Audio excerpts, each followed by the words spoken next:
दोस्तों किसी भी देश में जो न्याय का सबसे अहम पक्ष होता है दोस्तों, वो उस मामले का गवाह होता है दोस्तों। और हमारे देश में कानून के अनुसार किसी भी मामले के अंतिम पड़ाव तक, अंतिम फैसले तक पहुंचने में एक गवाह की बहुत ही अहम भूमिका होती है दोस्तों। और आपराधिक मामलों में गवाहों की भूमिका और भी बढ़ जाती है, क्योंकि एक गवाह की गवाही किसी व्यक्ति के जीवन को समाप्त करने, उसे खराब करने या उसे बचाने में बहुत ही अहम भूमिका निभाती है दोस्तों। और मैट्रिमोनियल डिस्प्यूट्स में झूठी गवाही देना, झूठे एविडेंस देना, ये बहुत ही आम प्रक्रिया है दोस्तों। 498 है दहेज के मुकदमों में, जो पत्नी पक्ष द्वारा ससुराल वालों के प्रति लगाया जाता है, फिर झूठी गवाहियां पेश करी जाती हैं, एफिडेविट नहीं पेश किया जाता है, इनकम यानी कि पत्नी कमा रही है तब भी उसके बावजूद इनकम सर्टिफिकेट नहीं दिखाया जाता, स्टेटमेंट नहीं जमा किया जाता दोस्तों। तो दोस्तों आज इस वीडियो में हम लोग इस पूरे मुद्दे को समझने वाले हैं कि अगर किसी भी तरीके से पत्नी पक्ष द्वारा झूठी गवाही दी जा रही है या प्रताड़ित किया जा रहा है तो आप कैसे हैंडल कर सकते हैं। दोस्तों जय हिंद, नमस्कार, मैं advocate Ashish Mishra. Like share subscribe दोस्तों, ताकि ये इन्फॉर्मेशन, ये कानूनी जानकारी और लोगों को मिल सके। अगर उनका भी किसी तरीके का मैट्रिमोनियल डिस्प्यूट चल रहा है तो इससे उनको सहायता मिल सके दोस्तों।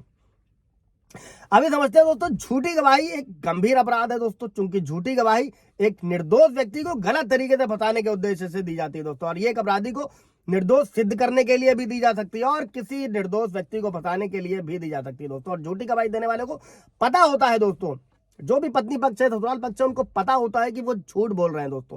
अभी समझते हैं कि कोर्ट में झूठी गवाही देने पर सजा का क्या प्रावधान है और उससे निपटना कहते हैं दोस्तों। झूठी गवाही देने पर न केवल शिकायत करता बल्कि दोषी भी जो होता है वो झूठे गवाह के खिलाफ कार्यवाही कर सकता है दोस्तों। और ऐसे मामलों में कोर्ट के पास भी अधिकार होता है कि गवाह एक जो शपथ लेकर झूठ बोल रहा है तो कोर्ट क्या करती है, कोर्ट उसके खिलाफ सीआरपीसी की धारा 340 जो पुराने कानून में थी, नए कानून में भारतीय नागरिक सुरक्षा संहिता की धारा 379 के तहत मुकदमा चलाने के लिए आदेश दे सकती है। कई सारे व्यूअर्स के भी सवाल रहते हैं कि पत्नी झूठी गवाही दे रही है, साबित भी हो गया तो कार्रवाई क्या करनी है, तो सीआरपीसी 340 के तहत कोर्ट खुद कार्रवाई करवाती है दोस्तों।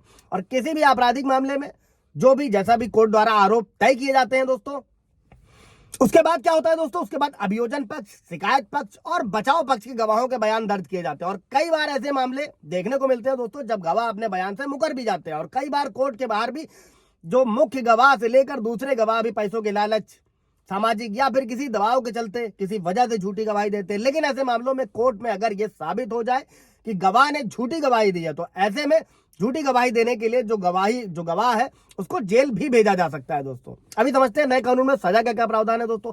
ऐसी स्थिति में जब एक गवाह अदालत में झूठी गवाही देने का अपराध साबित हो जाता है तो उसे भारतीय न्याय संहिता की धारा 227 के तहत एक झूठी गवाही देने वाले व्यक्ति को अधिकतम 7 साल तक की सजा और जुर्माने की सजा भी सुनाई जा सकती है। लेकिन सीआरपीसी की धारा जो 340 है, जो नए कानून में भारतीय नागरिक सुरक्षा संहिता 379 में है, इसमें सजा की कोई सीमा नहीं बताई गई दोस्तों। और कोर्ट द्वारा अपने विवेक के अनुसार कितनी भी सजा सुनाई जा सकती है, जो कोर्ट में मजिस्ट्रेट वाजिब समझते हैं। अगर किसी गवाह की गवाही के चलते निर्दोष व्यक्ति की मान लीजिए सजा हो जाती है तो ऐसी स्थिति में कोर्ट क्या करती है, झूठी गवाही देने वालों को 10 साल तक की जेल और जुर्माना की सजा दे सकते हैं। और यदि किसी गवाह की झूठी गवाही या झूठे दस्तावेजों के चलते निर्दोष व्यक्ति की मौत हो गई हो या फिर उसे फांसी हो चुकी हो, ऐसे मामलों में झूठे गवाह को मृत्यु दंड तक का भी सजा का प्रावधान है दोस्तों।